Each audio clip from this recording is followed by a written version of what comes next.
বন্ধুরা, তোমরা কি কেউ জানো এই গাছটার নাম কি? জানলে অবশ্যই কমেন্ট করো।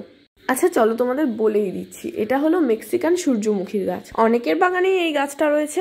তো আমি মর্নিং ওয়াক করতে গিয়ে রাস্তার ধারে এই গাছটা খুঁজে পেলাম। এরকম সুযোগ কি আর ছাড়া যায়, তাও আবার মেক্সিকান সূর্যমুখীর গাছ।